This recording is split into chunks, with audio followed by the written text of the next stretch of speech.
You're listening to Save the Vibes, not live on KRUI. We're here with veteran prosecutor and director of the San Francisco Department of Police Accountability, Paul Henderson. Thank you so much for finding the time to sit down with me today. Of course, it's a pleasure. I get really excited that people care about public service and public safety both at the same time, and specifically for disenfranchised communities and with women. It seems like they're important conversations to be had. So I'm appreciative when people care about these issues. No, of course. I think you're doing really important work. But in preparation for this conversation with you today, of course, I watched several of your previous talks and panels with the public. And one of your motivations in becoming a prosecutor is using governmental positions to become a figure that can represent or speak on behalf of people who have historically not only been left behind, but fully neglected and even oppressed by some of these same systems. What does it mean to you to be able to give a voice to disenfranchised communities, and how can this system be used to aid those who have historically been left behind? I think it's really important, and it's at the core of why I do the work that I do. And, I grew up in a disenfranchised community. I've always felt like things happen to my community rather than for my community. And the key to me for understanding that was initially through education. I wanted to know, how are the rules crafted and why are they implemented in this way? Why can't we have grocery stores like in other neighborhoods? Why do we not have public transportation like in other neighborhoods? Why is policing and public safety defined differently here in these regions? Where are the economic stimulus and the banks and the opportunities for us to build things for ourselves and build wealth that I see happening in other neighborhoods? All of these questions were real concerns for me, and understanding, or at least through school and education, I felt like my understanding of it was so many of these things were decisions that were made in an esoteric way through governmental practices. And so it seemed to me that I wanted to understand more and play a role in addressing the inequities and the disparities that had been built over periods of time. And that's what motivated me both to learn and to focus my career on that side of the aisle, or that side of my legal career is doing, or trying to do that. And, I ended up where I ended up, but I've tried along the way to touch the things that I thought were important and had impact on other people around me. When did you begin to narrow that down to primarily prosecutorial work? Sure. My grandmother was an advocate, and she was a civil rights investigator for the federal government. And my mother was a public defender, both of them here in San Francisco. And, I grew up listening and hearing two stories about things happening around me that seemed unfair. And there were institutional things that were unfair. And, when I went to school, I fully expected that I would be doing similar things and fighting systems initially. And I did some defense work when I was in school. I worked for a period of time during the summer with the NAACP, Legal Defense Fund. And we handled a lot of really defense-oriented cases. And I did good work, but it was an uphill fight, I felt, doing the things that were being done. And I will say what changed for me was clerking for a judge. I was clerking in New York, and I remember my judge didn't start until late. And so during the mornings, when he was working on the appellate calendars, I would be talking both to the prosecution and to the defense, and understanding what was behind those cases and having a real sense of how easily these things could be remedied if the prosecutor only understood this, or if the prosecutor only did this in terms of their sentencing, in terms of their charging, in terms of their approach to doing the work. I felt like so many things could be done. And it felt like a glaring omission to me that the folks that were doing prosecution, that were making the decisions about how justice was going to be defined for these communities, were not reflective of the communities that were most impacted by those decisions. So there weren't a lot of women, there weren't a lot of people of color, and, it seemed to me that if someone understood or had a broader understanding of how disenfranchised communities were impacted by our justice system, that a lot of good could be done. And that's what drew me to the work initially. I will say my family was not very excited about my decision and my interest. No one clapped for me when I articulated and explained to them where I was trying to go and what I was going to try to do. But I still believe that you need to have representation across the aisles and everywhere. And it's a dangerous thing, and you create dangerous repercussions by not having adequate representation or diverse representation in any decision-making process.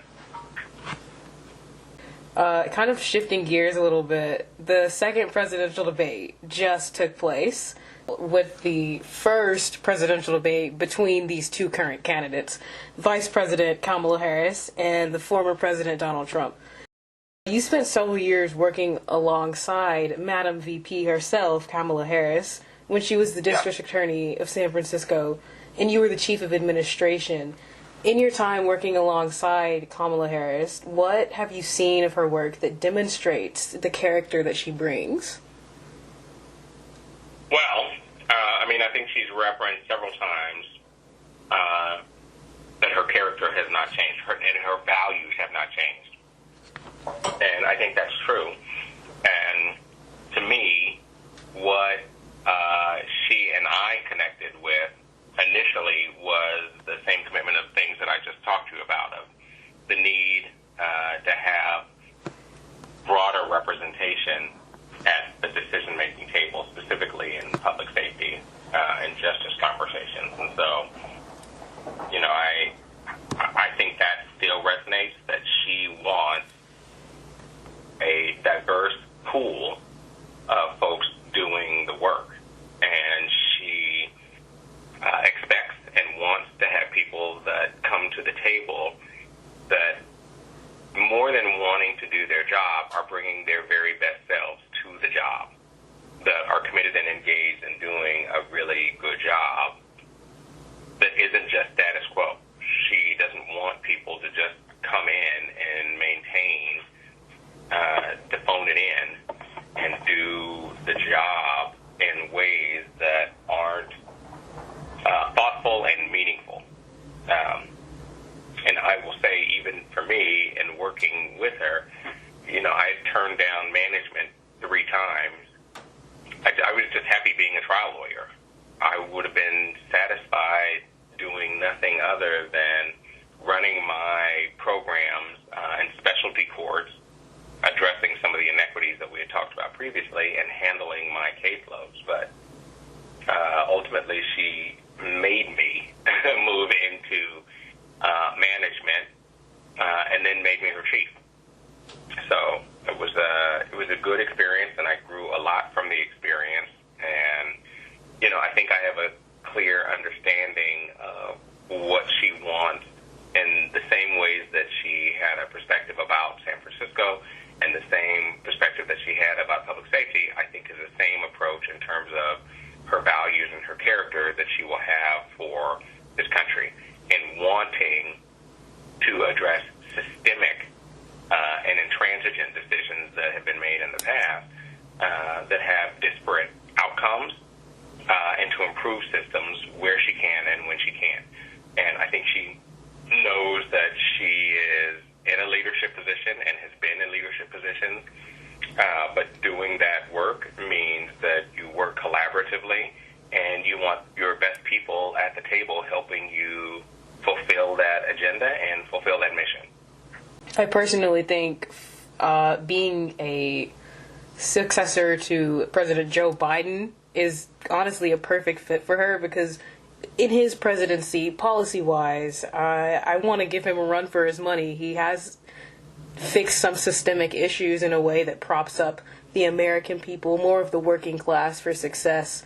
And it seems that she does have those same values and wanting to tackle more systemic things and propping up people to have to build their own success, as opposed to finding it as a luck of the draw. I'm so glad you mentioned it in that way, because I think some of the false criticism that she gets and is facing now are folks that are saying, well, why didn't you address this? Why didn't you fix this while you've been in the Biden administration? And I think it's really important that people know and understand she's been the vice president. The vice president does not establish policy. The vice president executes policy from the president. And so I'm not backing down at all from the things that I think Joe Biden has done well. However, I'm defensive somewhat in communities and individuals that are challenging Kamala as a candidate now to say, where were you on these issues that we wanted there to be a policy for, or a modern policy about, when that was not her role. That is not the role of the vice president. And so I'm so glad that you phrased that in the way that reflected an understanding of the administrative structure in terms of how the White House runs and operates. No, yeah, I know it was actually a pretty small pool of people. I don't think it was like something mainstream media picked up when it was announced that she would be vice president.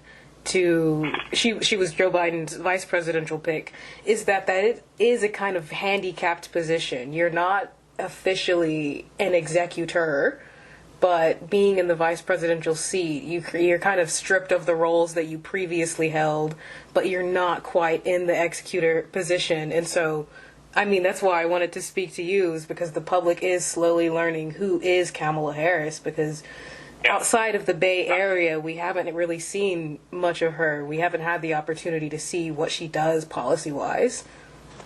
I think we've seen some of her execution. I will say, to her benefit, some of the things that have been different in this administration has been her active role in, as vice president, playing a legislative role with Congress. I mean, she has been called upon more than any other vice president in recent history to make determinations of some really important policies that heretofore that had not been the role or the opportunity for a vice president, and those have been pretty significant as well. So I don't want to give, while understanding that it wasn't her role to create policies in so many different areas, she has played a really active role on some really important issues that I think are outcome determinative and are really reflective of, again, going back to what her character and values are.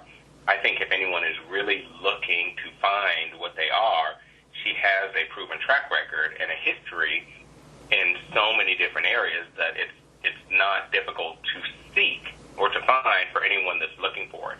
And I will say, in comparison to the other candidates that are running, her experience far exceeds everyone else in the field. I mean, she served as a district attorney. She served as an attorney general for the state of California. She served as a senator for the state of California. And she served as a vice president. I don't know what kind of resume you need to be a candidate for president, but if that is not it, I don't know what it is. This kind of brings me to my next question.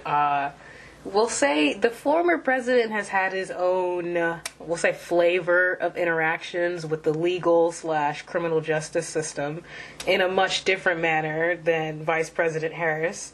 But following the same sentiment of bringing character and the integrity of one's previous work into their public service, with the legal reach of the presidential authority, in what ways can personal character be brought to that position? I think all jobs involve public character or personal character, right? There's a way in which if you work at a bank or you work on a farm, you know, your work style and your commitment to the work has relevance. I think it's more important, or it's a heightened accountability when you are talking about public service, because the decisions that you make and the actions that you take have such deep implications for voices that you are supposed to be representing. And for an elected official, it's exactly that you speak on behalf of fill in the blank. But it is always some interpretation of the public. And so your character in terms of how you rise to that occasion, how you interpret your role, is a real reflection on beyond just you and the job that you're doing, but to communities that are relying upon and have voted for your representation and active engagement for those roles. That's just how public service works, and that's how elections work. The key really is who are we supporting and what is the character behind the people that we're supporting.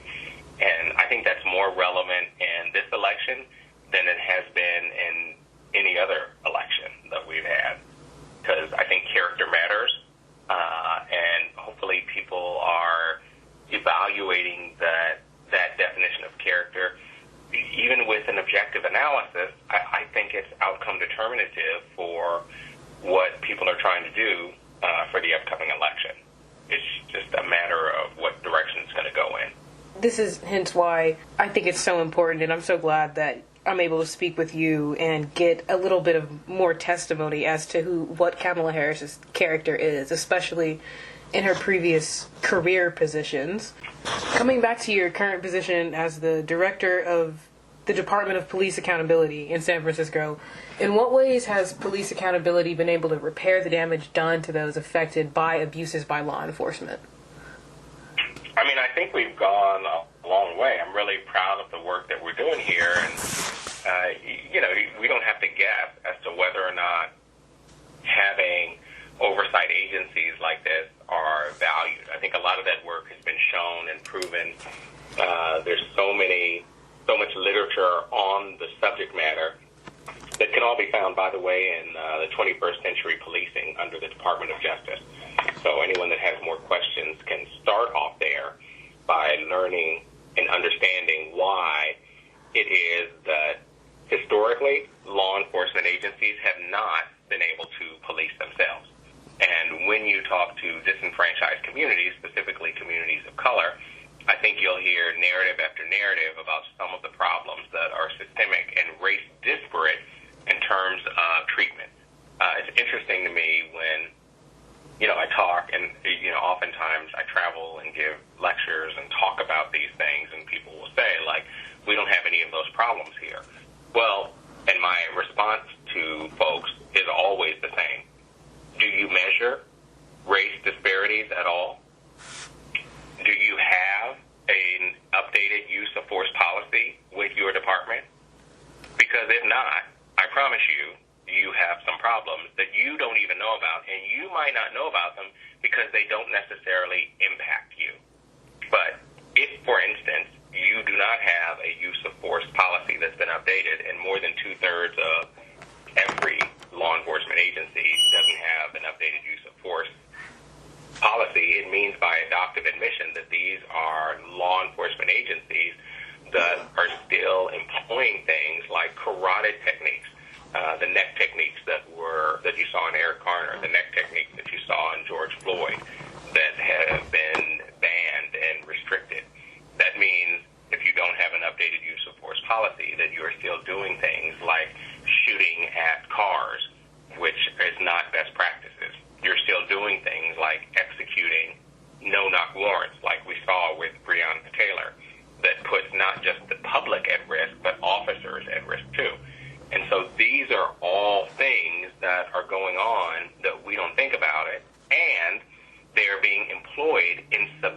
effective ways not defined by policies with a race-disparate outcome.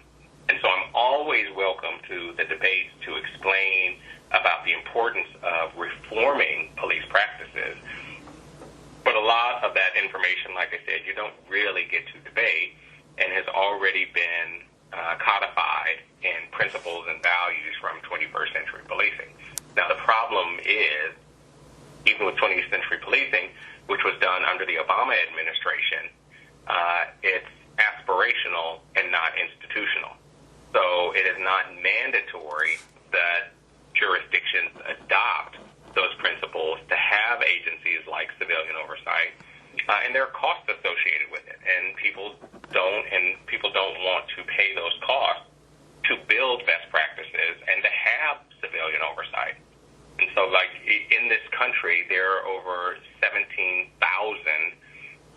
different law enforcement agencies, and there are just around 200 civilian oversight agencies, even though they are best practices, even though they can prove and show you how they improve accountability for law enforcement and reform practices for law enforcement.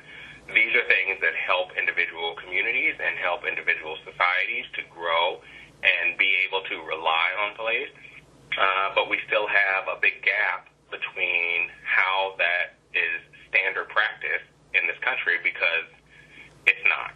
And that's, I think, where we need to be focused on understanding why we have the need to have more reforms and accountability, and then understanding how do we move forward and how do we implement those practices. It's been made more difficult. I will say the last administration, not the Biden-Harris administration, the one before that, dismantled a lot of the Department of Justice, and more than half of those attorneys and employees that were working in these areas were let go, or that work was diminished. And so we still have a lot of work to do to build back up the practices, even of pattern and practice violations that rise to the federal level.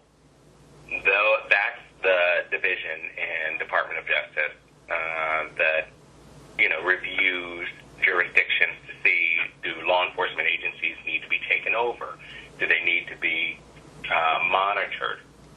Do they need to be reformed in specific ways because of a pattern and practice of transgressions and improprieties, typically with race-disparate outcomes? And that work needs to continue, but it has to be supported by the federal government, if not encouraged by local jurisdictions. I'm always telling local jurisdictions, you can demand these things too. People say, like, well, what can I do? I'm just an individual person, and I don't know what we're doing with law enforcement here. I always tell those people, start off by asking your chief of police, start off by asking your mayor, do you record use of force incidents? And do you record stop data? Do you record anything according to race? Because we can't fix what we don't talk about, and you can't talk about what you don't know. And so you want to show me your priorities, show me your budget. You want to show me your intentions, show me what you record. Show me what data you collect.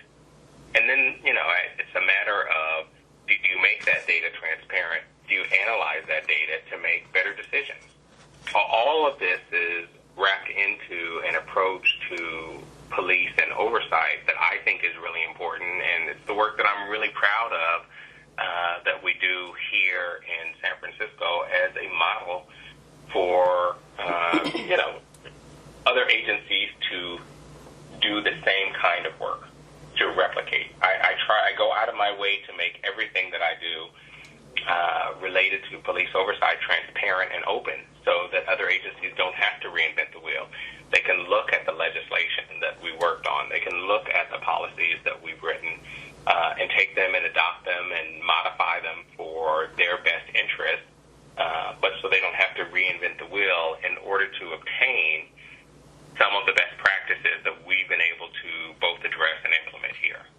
With California, I know California as a state generally, possibly the most solidly blue state politically that there is in America, I know it essentially paves the way for the rest of the country as this kind of sandbox of progressive ideology and how it manifests itself in legislation and policy, with this kind of being a new form of law enforcement and enforcing the law on law enforcement.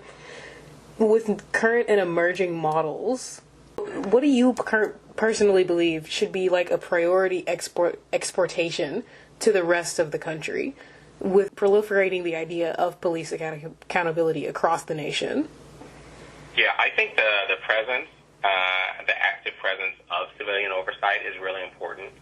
I think a lot of it was alluded to when we talked about where some of the gaps were at the national level, when we talked about the George Floyd bill, which did not pass and got stuck in the Senate, mostly over the issue of qualified immunity. But the problem is, I think it's difficult to solve for a problem that you aren't defining or you're not tracking. But if people knew and understood how bad the disparities are in policing, it would be less of a controversial issue for jurisdictions to adopt. And the George Floyd bill is stalled right now. Hopefully we'll have some movement for it in the future. But in the meantime, I don't think states need to wake, and I don't think jurisdictions need to wake.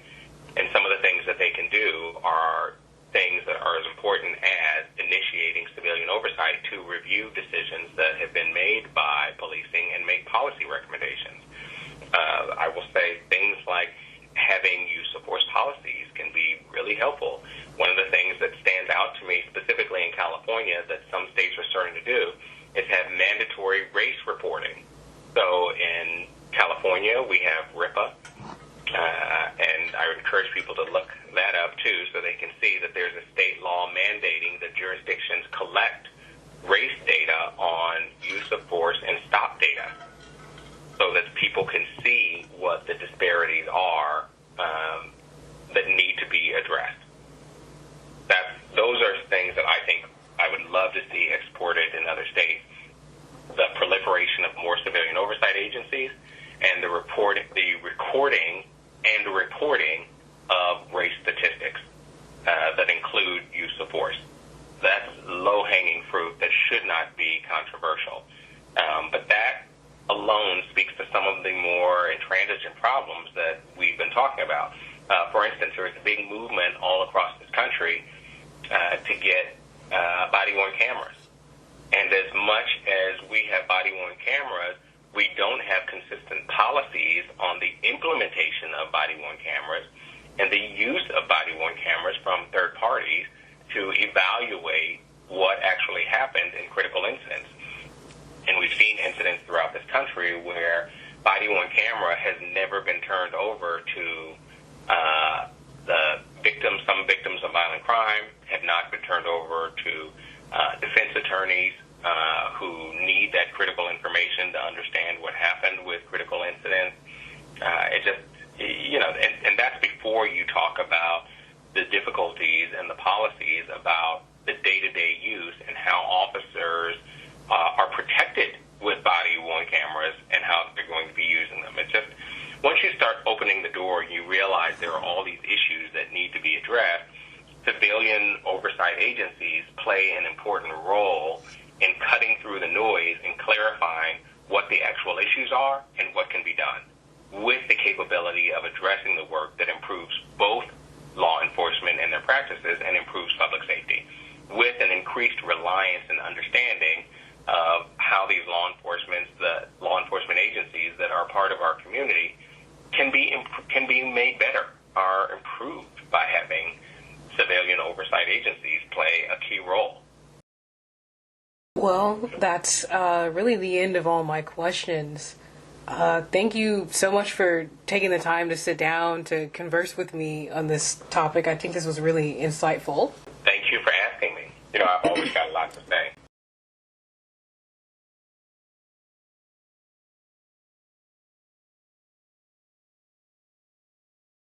I think conversations like this are important. I'm always telling people, you don't have to know everything, but I think it's important that we're looking for leadership. We're looking for voices of authority, and we're looking for voices of insightfulness and thoughtfulness so that we can grow and learn from them. I always encourage people, you don't have to listen to me. Find someone that you think sounds credible and they're saying things that you don't understand or you want to learn, and follow and listen to them. We're always learning and we're always growing. I'm fascinated at how much people don't know when I start talking about policing and reforms and accountability and actual facts, because I love facts and statistics because they define things for people. So I'm always encouraging people to look for those same things, and when they find them, to become your own advocate. And if you find, hear, listen, discover someone that says something that you find particularly credible and insightful, you should use your own platforms, your social media. Put that on your Facebook, your Instagram, your Twitter. You don't have to say the exact same thing. You can just forward along that essay, that perspective, that approach, because that, in some ways, sends the message to your community, your friends, your families, about what you value and what you care about and what you've discovered. And I do think that makes a difference. When we're talking about folks that are undecided in how they're going to vote, when we're talking about rallies or gatherings or conversations about policy that I think are important, when those conversations are non-inclusive, and I think it's important that we have young people in those conversations. I think it's important we have people of different races in those conversations, of sexual orientation and gender and all the things. I think we're a better country by having an open tent. But we don't get to that tent of conversation without an understanding of what the issues are. And I think it really is important that radio stations like yours, that conversations like this actually matter, that people want to hear what people have to say. People really want to learn. People really want to know if things can be better, and if so, how. Those things actually matter, and we show our own communities that they matter to us by disseminating them, by posting them. Even when it's just, hey, I thought this was really interesting, and I thought my friends might want to hear this because I thought it was interesting. I read this article, and I thought I learned something. Let me know your thoughts. I do think that stuff matters, and I tell young people all the time, those are some of the simple ways that you can be an advocate immediately and talk about things that actually make changes and create change for yourself and your community. So, if we're not having the conversations, you won't even know. And I am not a fan of apathy. I think people need to have their head in the game. I think they need to be asking questions. I think they need to be listening to the answers from other people and giving feedback and making decisions on their own as adults about, do they agree or disagree? And if so, then what?